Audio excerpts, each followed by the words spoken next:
নীলফামারীতে স্থাপিত হতে যাচ্ছে নতুন অর্থনৈতিক অঞ্চল। প্রায় 1 দশক অপেক্ষার পর গতি পেয়েছে এই প্রকল্প।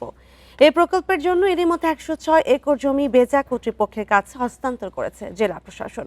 নতুন এই অর্থনৈতিক অঞ্চলকে ঘিরে উচ্ছ্বসিত সাধারণ মানুষ। 2016 সালে অর্থনৈতিক অঞ্চল স্থাপনের জন্য ঢেলাপীর এলাকায় 106 একর জমি রেজিস্ট্রি করে জেলা প্রশাসন। আরও 353 একর জমিও হুকুম দখলের সিদ্ধান্ত হয়েছিল, কিন্তু 10 বছরেও হুকুম দখলের সিদ্ধান্ত কার্যকর না হওয়ায় আপাতত 106 একর জায়গাতেই অর্থনৈতিক অঞ্চল গড়ার সিদ্ধান্ত নেওয়া হয়েছে।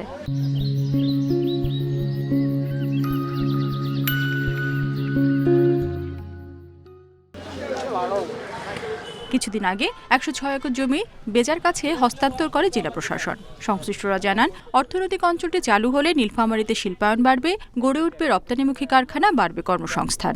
উন্নত যোগাযোগ ব্যবস্থার কারণে সৈয়দপুর বিমানবন্দর ও রেল যোগাযোগও গুরুত্বপূর্ণ ভূমিকা রাখবে।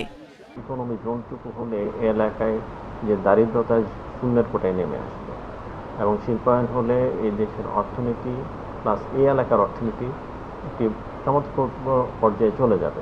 এখানে আমরা দুইটা মৌজা, সুবর্ণখুলি এবং কাদিখোল, দুইটা মৌজাতে আমরা 106.06 একর জায়গা বুঝে নিতে এসেছি। এখানে কেবলমাত্র কাজটা শুরু করেছে। দীর্ঘ সময় পেরিয়ে এই অর্থনৈতিক অঞ্চলের কাজ শুরুর সম্ভাবনায় খুশি স্থানীয়রাও। তবে খাস জমিতে বসবাসকারী মানুষকে উচ্ছেদের আগে পুনর্বাসনের দাবি জানান তারা।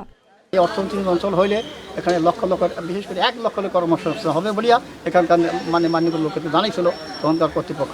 আমরা যে এখানে আসি গরিব মানুষ, আমাদের বাড়ি ঘর নাই, আমাদের বাড়ি ঘরের জন্য কিছু ব্যবস্থা করা হোক। অর্থনৈতিক অঞ্চল ঘিরে কর্মচাঞ্চল্যে পুরো উত্তরাঞ্চলের অর্থনীতি ঘুরে দাঁড়াবে আশা সংশ্লিষ্টদের। Independent news.